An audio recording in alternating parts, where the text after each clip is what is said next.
Mis hermanos, Dios les bendiga, qué gusto poder saludarlos el día de hoy domingo 19 de julio del 2020.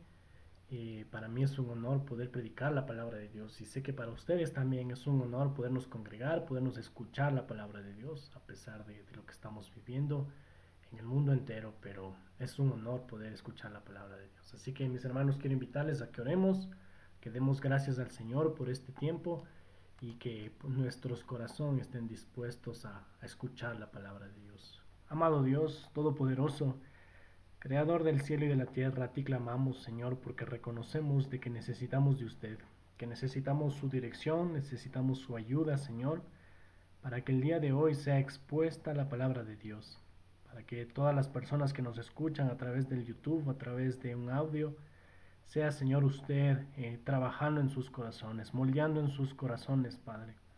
Sabemos que esta palabra no regresa vacía, Señor. Pedimos en el nombre de Jesús que en esta mañana sea su palabra expuesta conforme a su voluntad. En el nombre de Jesús, amén. Amén. Bueno, mis hermanos, vamos a continuar con nuestro estudio expositivo del libro de Juan. Eh, Estamos ya llegamos más bien al capítulo 17, una oración preciosa que Jesús está haciendo.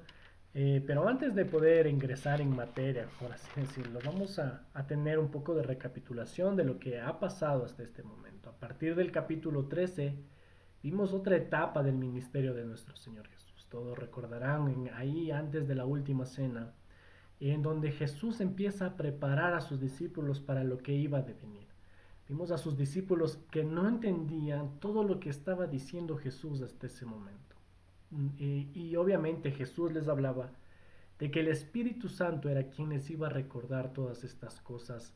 Y podemos ver en libros de Hechos, en otras cartas de los apóstoles, cómo en realidad esto sucedió, cómo el Espíritu Santo recordó todas las palabras de Jesús a sus apóstoles. Ahora hay que ponerse a pensar, y es hermoso darse cuenta de esto. En esa noche antes de la crucifixión, está sucediendo todo esto, desde el capítulo 13 hasta el 16 y hasta el 17, está sucediendo todo en ese mismo momento. En Jesús enseñó muchas cosas a sus discípulos, temas como el hecho del rol del Espíritu Santo, que para ese entonces era un misterio, temas sobre la oración bíblica y los propósitos de esta en la vida del creyente. El gozo que hay ahí en el capítulo 16 hablábamos del gozo que hay en quienes hemos entendido el Evangelio y lo que esto implica con referente al no anhelar las cosas de este mundo, sino las eternas, hablando justamente del rechazo y la persecución que nosotros los cristianos tendremos en este sistema del mundo. Y me gusta pensar en todas estas enseñanzas que Jesús les estaba dando, porque y cuestionarnos, ¿no? Porque es imposible recordar todas estas enseñanzas sin olvidar algún detalle importante. Pero solamente el Espíritu Santo, Dios mismo a través de los apóstoles, podía permitir el guardar todas estas enseñanzas sin omitir ningún detalle importante. Tanto así que ahora tú y yo podemos gozar de estas enseñanzas a través de nuestras Biblias. Eso entre el capítulo 13 y el 16. Y llegamos a este capítulo 17, una hermosa oración que el Señor Jesús está haciendo al Padre. Y vemos cómo Jesús deja de referirse a sus discípulos directamente, deja de hacer estas enseñanzas y empieza a orar a Dios directamente con todo su corazón. Una oración íntima entre el Dios Padre y Dios Hijo. En nuestro estudio de la anterior semana, veíamos que la meta de cada creyente consiste en glorificar a Dios con todo lo que hacemos, consiste en llegar a tener una relación íntima con Dios, así como Jesús lo hizo durante todo su ministerio aquí en la tierra. Hablando también de cómo estos versículos nos llevaban a entender acerca de la predestinación, doctrina que el pastor nos mostraba que consiste en que Dios Padre es quien nos elige para salvación. Una elección que para nosotros los cristianos genera un agradecimiento eterno, por lo cual fuimos elegidos para salvación.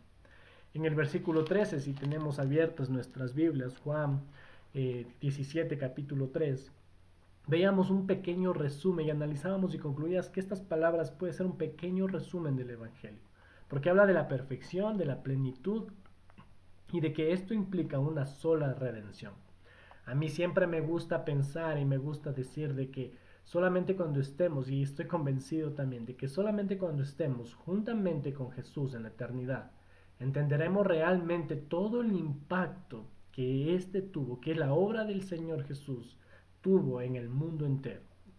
Gloria a Dios por eso, mis hermanos. En el versículo 5 del capítulo 17 veíamos la naturaleza de Jesús, su eterna existencia, algo que el apóstol Juan en este evangelio siempre lo quiso de resaltar. Podríamos definir a este capítulo 17 como esa transición entre dos partes del ministerio de Jesús, o mejor dicho, entre esa transición en el libro de Juan. Por un lado, desde el capítulo 1 al capítulo 17 vimos todas las enseñanzas que Jesús de manera directa, de muchas formas, dio hacia sus apóstoles y a sus discípulos. Esto incluía milagros, intersección, intercesión, perdón, enseñanzas y revelaciones. Mientras que a partir del capítulo 18, el capítulo 21, vemos la glorificación de Jesús a través de todo lo que conlleva su aprehensión, su muerte y resurrección. Claro está que Jesús en todo su ministerio nos dejó enseñanzas acerca de la voluntad y propósitos de Dios Padre. Si nos preguntaran cómo podríamos resumir el libro de Juan, estoy convencido de que podríamos utilizar este capítulo 17 para hacerlo. En esta oración podemos ver la obediencia de Jesús a Dios Padre, la glorificación continua a Dios Padre, la elección de hombres piadosos que no eran parte de este mundo, sino que eran parte de la misión de Jesús. Vemos también dentro de este capítulo 17 cómo Jesús clama a Dios, clamando, intercediendo por los hombres de Dios. Y vemos también esa misma esencia entre el Padre y el Hijo, la trascendencia de su ministerio en todo aquel que Dios ha elegido. A partir de estos puntos y teniendo claro estos puntos, en este capítulo 17 hemos visto un ejemplo de relación y comunión con el Padre a través de Jesús. Esta oración que estamos estudiando desde el anterior domingo nos revela detalles de esa íntima comunión entre Dios Padre y Dios Hijo. Por eso hoy vamos a ver la segunda parte de esta preciosa oración que está haciendo el Señor Jesús. Y por eso la prédica del día de hoy también es una maravillosa oración que demuestra la gracia de Dios por sus escogidos. Pero esta es la segunda parte de esa hermosa oración. Entonces, mis hermanos, si aún no abriste tu Biblia, quiero invitarte que lo hagas. Es muy importante que te familiarices con tu Biblia.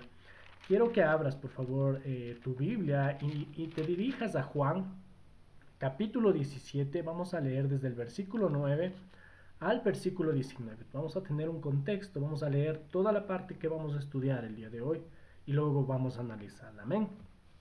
Amén. Juan 17, versículo 9. Yo ruego por ellos, no ruego por el mundo, sino por los que me diste, porque tuyos son. Y todo lo mío es tuyo, y lo tuyo mío. Y he sido glorificado en ellos. 11. Y ya no estoy en el mundo, mas estos están en el mundo. Y yo voy a ti, Padre Santo, a los que me has dado, guárdalos en tu nombre, para que sean uno, así como nosotros. Cuando estaba con ellos en el mundo, yo los guardaba en tu nombre. A los que me diste, yo los guardé. Y ninguno de ellos se perdió, sino el hijo de perdición, para que la escritura se cumpliese. Versículo 13. Pero ahora voy a ti y hablo esto en el mundo, para que tengan mi gozo cumplido en sí mismos. Yo les he dado tu palabra, y el mundo los aborreció, porque no son del mundo, como tampoco yo soy del mundo. No ruego que los quites del mundo, sino que los guardes del mal. No son del mundo, como tampoco yo soy del mundo. 17. Santifícalos en tu verdad. Tu palabra es verdad. Como tú me enviaste al mundo, así yo los he enviado al mundo. Y por ellos yo me santifico a mí mismo, para que también ellos sean santificados en la verdad. Amén. Es una parte hermosa de la oración, como veíamos esta oración directa, íntima entre Dios Padre y Dios Hijo. Y quiero que veamos nuevamente el versículo 9, vamos a arrancar. Y dice, yo ruego por ellos, no ruego por el mundo, sino por los que me diste, porque tuyos son. A partir del versículo 6 de este capítulo, Jesús está orando al Padre por sus discípulos. Jesús en este momento, en este versículo 9, está intercediendo por ellos. Y si cuando leamos todo el contexto de este capítulo 17, vamos a darnos cuenta que no solo está orando por sus apóstoles, sino que también está orando por nosotros. Jesús intercede y cuida a quienes el Padre les ha entregado, a los suyos. Como digo, este versículo 9 nos recuerda de que Jesús es quien intercede por nosotros. Y me gustaría, mis hermanos, que ahí mismo vayamos a Primera de Timoteo, por favor. Primera de Timoteo 2:5. Primera de Timoteo 2:5. Y la palabra de Dios dice, porque hay un solo Dios y un solo mediador entre Dios y los hombres, Jesucristo hombre. Amén. También quiero que leamos por favor ahí mismo, en Romanos 8. Romanos 8, versículo 34, que dice, ¿quién es el que condenará? Cristo es el que murió, mas aún el que también resucitó, el que además está a la diestra de Dios, el que también intercede por nosotros. Qué hermosos versículos, mis hermanos. Estos preciosos versículos nos muestran que Jesús es el mediador de este nuevo pacto en el que vivimos, ese mediador perfecto entre Dios Padre y el hombre. El único camino para que los que hemos sido llamados recibamos esa herencia eterna prometida a través del único y verdadero heredero. Jesús intercede por los que hemos sido escogidos. La palabra dice en este versículo 9 que tenemos aquí, significa los que han sido, habla nuevamente de la doctrina de la predestinación. Esta palabra se refiere a los que marcó, a los que designó de antemano para un fin. Muchos dirían que este tema doctrinal de la predestinación, que ya lo vimos la semana pasada, no avala la justicia de Dios. Pero para entender mejor esto, me gustaría igual que vayamos a Romanos 9. Mucha gente piensa que esta doctrina de la predestinación, como yo lo menciono, no avala la justicia de Dios. Y entendemos de que esta doctrina es bíblica. Y aquí habla parte de esta doctrina. Entonces quiero que vayamos a Romanos 9, versículo 11. Versículo 11 al 21, vamos a leerlo, por favor. Pablo está hablando a los romanos y dice, pues no habían aún nacido, ni habían hecho aún ni bien ni mal, para que el propósito de Dios conforme a la elección permaneciese. No por las obras, sino porque Él llama. Se le dijo, el mayor servirá al menor, como está escrito, a Jacob amé, mas de Esaú aborrecí. ¿Qué pues diremos? ¿Que hay injusticia en Dios? Pablo dice claramente, en ninguna manera, pues a Moisés dice, tendré misericordia del que yo tenga misericordia, y me compadeceré del que yo me compadezca. Así que no depende del que quiere, ni del que corre, sino de Dios que tiene misericordia. Porque la Escritura dice a Faraón, para esto mismo te he levantado, para mostrar en ti mi poder, y para que mi nombre sea anunciado por la tierra. De manera que de quien quiere tiene misericordia, y al que quiere endurecer, endurece. Pero me dirás, ¿por qué pues inculpa? Porque ¿quién ha resistido a su voluntad? Mas antes, oh hombre, este versículo es hermoso, versículo 20. ¿Quién eres tú para que alterques con Dios? Dirá el vaso al barro al que le formó, ¿por qué me has hecho así? Versículo 21. ¿O no tiene potestad el alfarero sobre el barro, para hacer de la misma masa un vaso para honra y otro para deshonra? ¡Wow! Hermosos versículos de la palabra de Dios. Y este versículo 11 que acabamos de leer hasta el 21 empieza a declarar que tanto Esaú como Jacob no habían nacido, no habían hecho ni siquiera ni obras buenas ni obras malas, pero Dios en su voluntad ya había escogido, ya había decidido amar a uno y aborrecer a otro. Es interesante cómo Pablo mismo hace la pregunta que nos estábamos haciendo. ¿Hay injusticia en Dios? Claramente Pablo responde que no, Y responde un poco parafraseando de esta manera. Dios es Dios y Él tiene misericordia de quien quiere tener misericordia. Pablo finalmente hace una comparación, como podemos verla, desde el versículo 20 más o menos, del 20 al 21, hace una comparación entre el alfarero y un vaso. En esta comparación Pablo hace una pregunta retórica más o menos con las siguientes palabras. Dirá el vaso al barro al que le formó, ¿por qué me has hecho así? Y el 21 es hermoso porque dice, ¿o no tiene potestad el alfarero sobre el barro para hacer de la misma masa un vaso para honra y otro para deshonra? Claro que sí, el alfarero tiene potestad para hacer lo que él quiera con un vaso de barro. ¿Sí? Obviamente, Pablo responde que Dios escogió en su misericordia a uno de ellos, tomando el ejemplo de Saúl y de Jacob.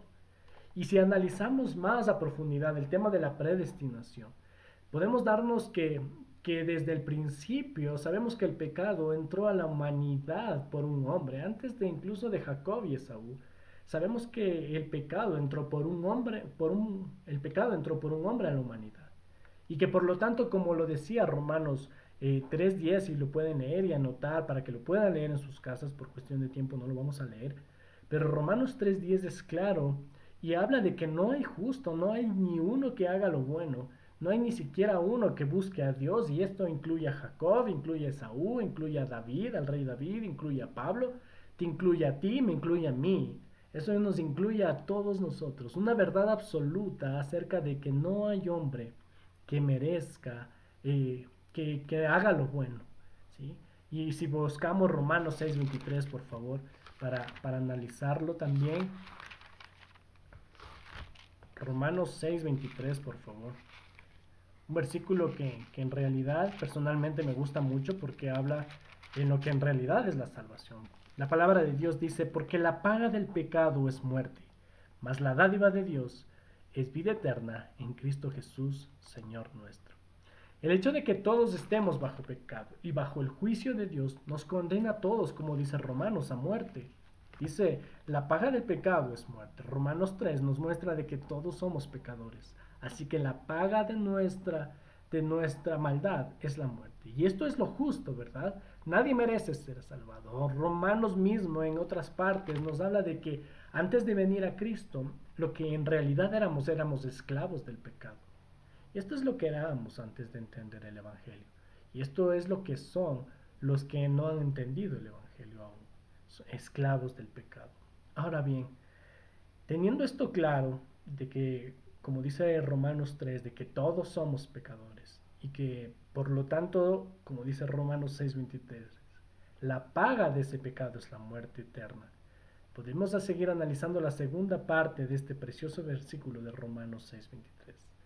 La parte B habla de la dádiva de Dios, de ese regalo inmerecido que es la vida eterna. La primera parte de este versículo nos habla de la justicia de Dios y la segunda también nos habla de la justicia de Dios, porque no sería Dios justo sin el cumplimiento de una condena para un pecador. En este caso la condena, como muestra Romanos 6:23, es la muerte. Y nos da justamente la persona que cumplió esa paga de esa muerte. Sabemos que Jesús fue quien pagó esta condena, quien ocupó nuestro lugar en la cruz. Pero esta segunda parte, además de hablarnos de la justicia de Dios, también nos habla de la misericordia de Dios, de la dádiva de la vida eterna, pero en los méritos de Cristo. Primera de Corintios 6:20, si quieren igual para que lo anoten y lo puedan revisar después. Nos habla de que fuimos comprados a precio de sangre. Jesús es el único santo y perfecto Dios y perfecto hombre que podía ocupar nuestro lugar, perder su vida y luego tomarla. Mis hermanos, les animo a que seamos conscientes leyendo Romanos 3, leyendo Romanos 6:23, leyendo Romanos 8, que nosotros merecíamos la muerte en realidad y esa muerte eterna. Es por Jesús que hemos alcanzado esa promesa de salvación, la promesa de vida eterna. Si nos ponemos a pensar qué diferencia hay entre alguien que está tal vez delinquiendo en este momento afuera y nosotros, nos podemos concluir que en realidad es ninguna. Delante de Dios todos somos igual de pecadores. El único que marca esa diferencia entre cualquier pecador y nosotros es Jesús, nada más. Entonces, si hay que gozarnos en Cristo. El final de este versículo 9 de Juan 17:9 dice, sino porque los que me diste, porque tuyos son. Wow, son hermosas estas palabras de Jesús. Cuando las leía por primera vez en esta semana me hicieron llenar de gozo. Y te digo con todo mi corazón, sinceramente, que me sacó una sonrisa. Wow, le pertenecemos al Dios grande y eterno. Qué gozo es poder ser llamados hijos de Dios, mis hermanos. Como dice la canción, una canción que me hagas, escogidos y perdonados. Versículo 10 de Juan 17 dice, y todo lo mío es tuyo, y lo tuyo mío, y he sido glorificado en ellos. El versículo 10 nos muestra esa esencia perfecta entre Dios Padre y Dios Hijo, algo que hemos visto a lo largo del libro de Juan. Y obviamente hablamos de Dios Padre, Dios Hijo, de la Santísima Trinidad, pero sabemos que es un solo Dios. Aquí está detallada también en el versículo 10 la meta de cada creyente nuevamente, glorificar el nombre de Jesús. Nadie más puede ni debe ser glorificado aquí en la tierra. Escúchenme bien, mis hermanos, nadie aquí puede ser glorificado. Y esto incluye a los llamados líderes religiosos que quieren ocupar el lugar de Dios. Muchas veces nosotros queremos ocupar ese lugar de Dios, pero como te digo, nadie puede ser glorificado aquí en la tierra. Romanos 3 nos muestra de que nadie es digno de ser glorificado. Y como te digo, también esto incluye a esos líderes que piensan que son un poco más que Jesús. Y es totalmente falso, mis hermanos. Es por eso de que decimos que solo Jesús, perfecto Dios y perfecto hombre, es digno de alabanza y gloria. Versículo 11, mis hermanos. Si ya no estoy en el mundo, mas estos están en el mundo, y yo voy a ti, Padre Santo, a los que me has dado, guárdalos en tu nombre, para que sean uno, así como nosotros. Jesús estaba seguro y confiado de todo el plan de redención de Dios. Él sabía que dentro de poco tiempo ya no iba a estar físicamente con sus discípulos, sino que iba a estar junto al Padre. Y entendiendo perfectamente lo que iba a pasar, Jesús dice estas preciosas palabras. Padre Santo, a los que me has dado, guárdalos en tu nombre, para que sean uno, así como nosotros. En primer lugar, si podemos analizar nuevamente desde donde dice Padre Santo, en primer lugar Jesús está orando para que seamos guardados. Entonces, como resultado, y los que por gracia hemos sido llamados para salvación seremos guardados. Y miremos, me gustaría que veamos Efesios 1, 13, 14 para entender mejor lo que significa ser guardados, lo que estaba orando el Señor Jesús en este momento. Efesios 1, versículo 13 y 14. Efesios 1, versículo 13 y 14. La palabra de Dios dice, en él también vosotros, habiendo oído la palabra de verdad, el evangelio de vuestra salvación, y habiendo creído en él, fuiste sellados con el Espíritu Santo de la promesa, que es las arras de nuestra herencia hasta la redención de la posesión adquirida, para alabanza de su gloria. Gloria a Dios, mi hermano, que hemos sido guardados. Y como dice Efesios 1, hemos sido sellados por el Espíritu Santo, quien, como dice el versículo 14, quien es las arras, es decir, quien es la garantía de esa herencia eterna. En segundo lugar, en esta parte, en versículo 11, Jesús está orando para que tengamos esa misma unidad que hay Dios, que en este momento había entre Dios Padre y Dios Hijo, una sola esencia. Y hablando de este tema, justamente de la unidad que Jesús quería que haya entre Dios Padre y nosotros, hablamos también, podemos encontrar el fin de la predestinación. El fin de esto es que antes los que eran esclavos, lo que Pablo dice que eran esclavos del pecado, ahora ya no sean esclavos del pecado, sino que sean imitadores de Cristo, con la intención de que seamos uno con el Padre a través de Jesucristo. Qué hermoso poder entender este principio importante, de que la intención de que nosotros ahora dejemos de ser esclavos, seamos ahora imitadores de Cristo, para que seamos uno. Lo hermoso de esta parte también, de este versículo 11, es que también vemos la contestación de Dios Padre a la oración de Jesús. En textos bíblicos como Efesios, como Romanos, como Corintios, como libros como de Timoteo, nos instruye a permanecer en unidad como cristianos, incluso en un solo cuerpo y a través de la iglesia, donde también vemos que Jesús es la cabeza. Por eso decimos que con la autoridad de la palabra, que hay solamente una iglesia verdadera, la iglesia de Cristo.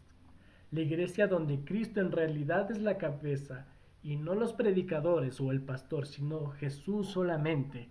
Y en esa unidad somos uno a través del Padre. Versículo 12, mis hermanos. Cuando estaba con ellos en el mundo, yo los guardaba en tu nombre.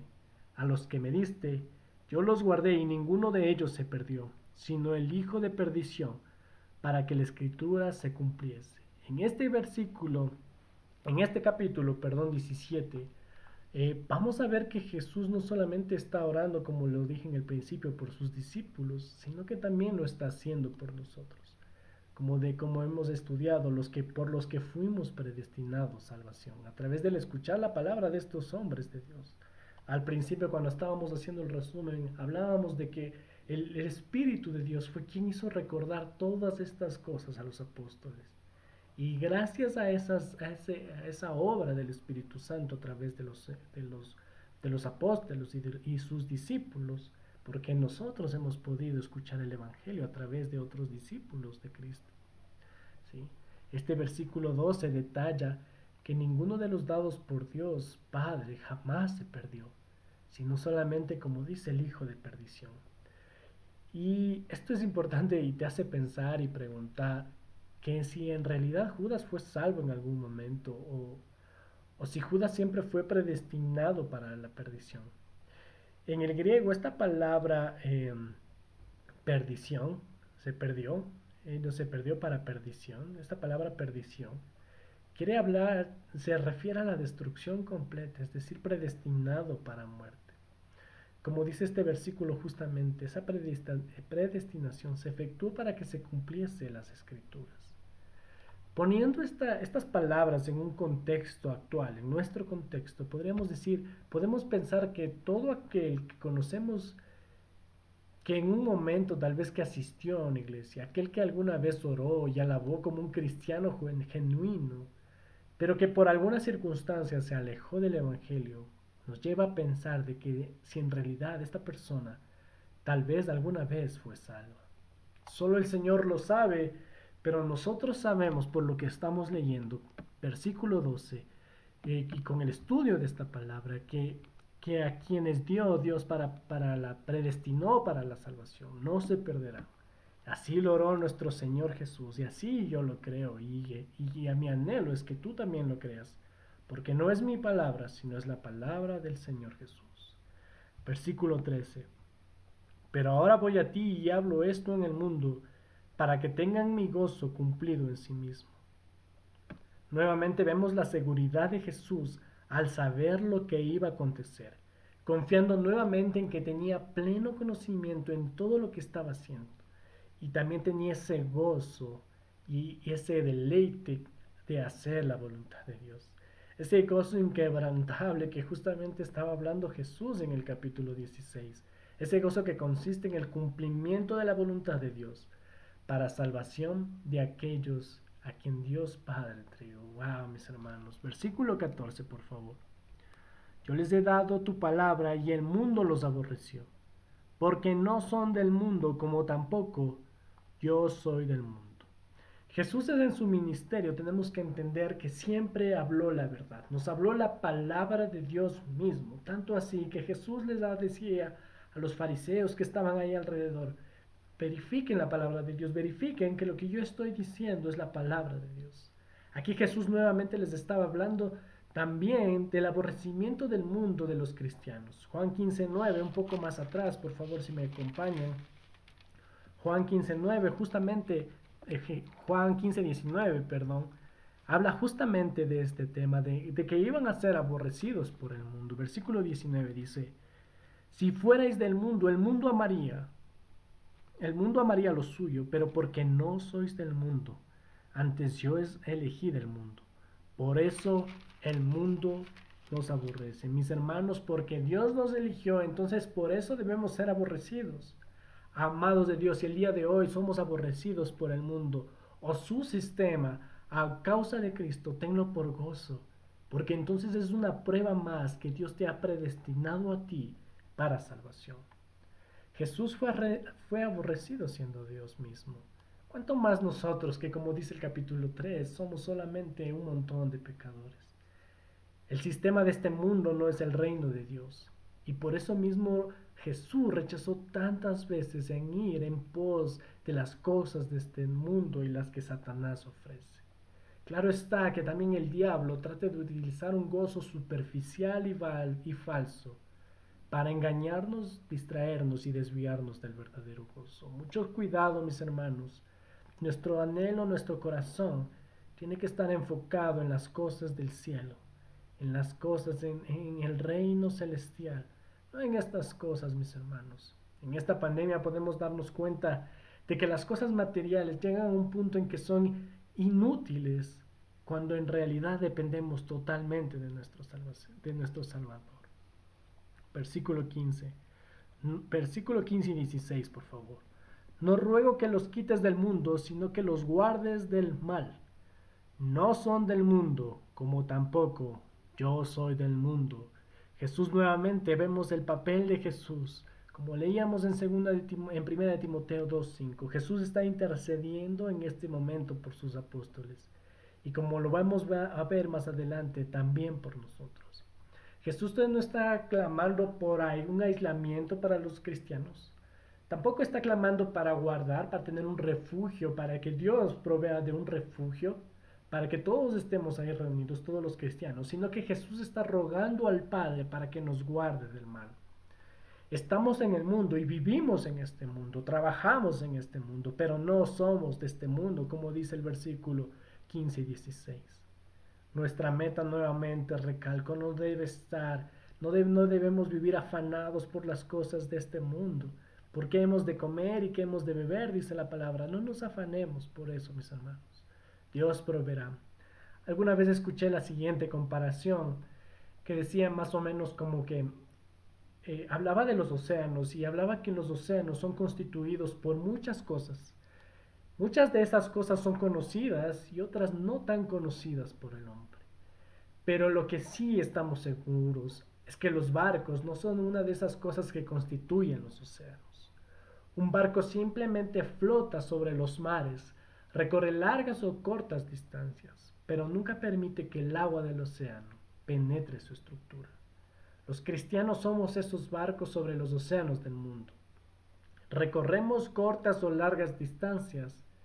Pueden golpearnos sus aguas, pero jamás perteneceremos a su sistema. Satanás no penetrará en el corazón de un verdadero cristiano. Obviamente sabemos que esto no depende de nuestras fuerzas solamente, porque si fuera de esta manera, cada uno de nosotros ya nos hubiéramos sumergido en los sistemas seductivos del mundo, en la carne y Satanás. Sino que como vimos esta mañana, Jesús es quien nos ha guardado y nos ha sellado con su Espíritu Santo, desde antes de la fundación del mundo, para salvación, para que tanto ni tú ni yo nos perdamos. Ahora bien, y esto es que hay que hablarlo con mucho cuidado porque podríamos pensarnos, bueno, entonces, ¿esto me da licencia para vivir desordenadamente? Claro que no, como veíamos la anterior semana, solo en Dios en realidad sabe quién está predestinado para salvación y quién no.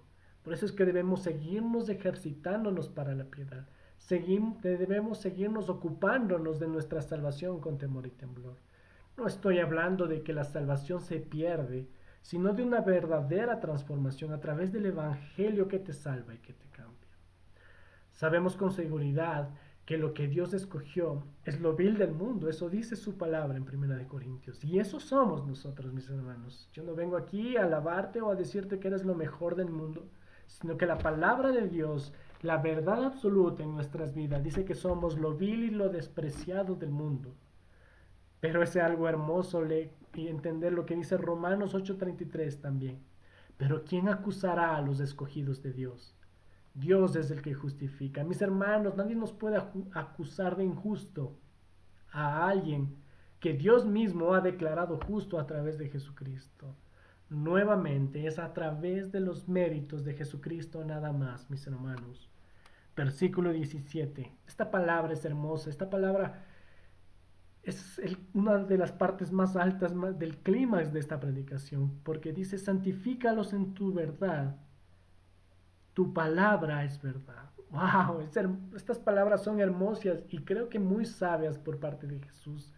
Y podríamos hacer la siguiente pregunta: ¿qué es la verdad?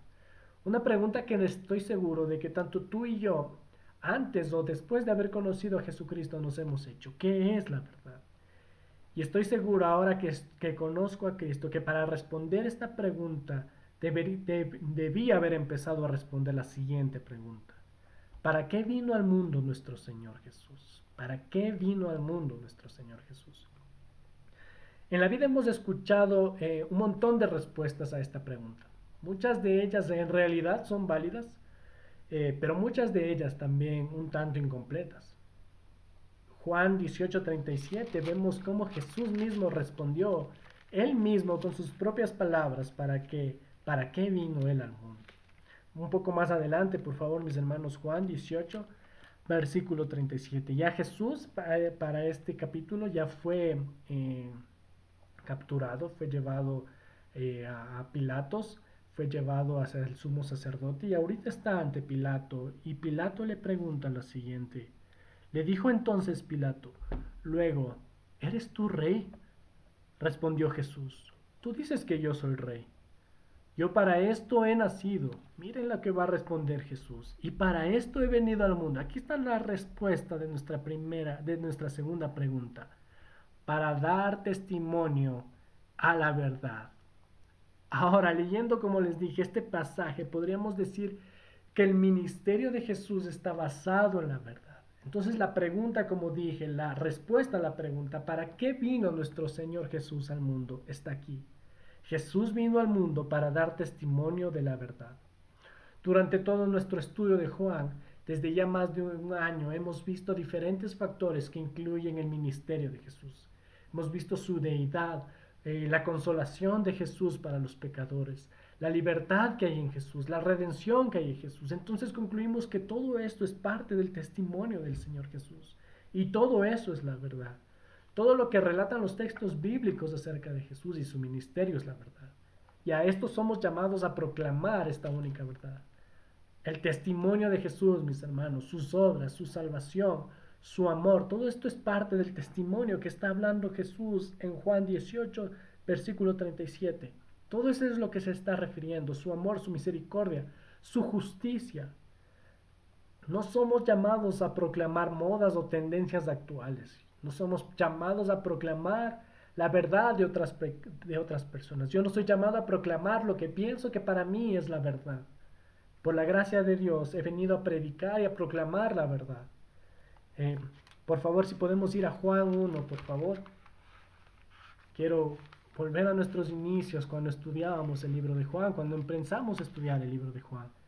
Juan 1, versículo 14, por favor, y el 17 también lo vamos a leer. Juan 1, 14. Dice, y aquel verbo fue hecho carne. Está hablando de Jesús netamente. Y habitó entre nosotros. Wow, Jesús. Y vimos su gloria. Gloria como el unigénito del Padre. Lleno de gracia. ¿Y qué más dice? Y lleno de verdad. Jesús está lleno de verdad. También quiero que leamos el 17, por favor. Pues la ley por medio de Moisés fue dada. Pero la gracia y qué? Y la verdad vinieron por medio de Jesucristo. ¡Wow! Jesucristo es la verdad, mis amados. Otro versículo más que me gustaría leer para confirmar lo que estamos hablando, lo que estamos diciendo. ¿De cuál es el testimonio de Jesús? Quiero que vayamos a Juan 14, versículo 6, por favor. Juan 14, versículo 6. La palabra de Dios dice, Jesús les dijo, yo soy el camino y la verdad y la vida. Wow, nadie viene al Padre sino por mí. Podemos contestar la pregunta que nos formulamos al principio, ¿qué es la verdad? Y con lo que hemos visto, con el capítulo 1 de Juan, versículos el versículo 14 y el 17, y con lo que estamos leyendo podemos decir que Jesús es la verdad.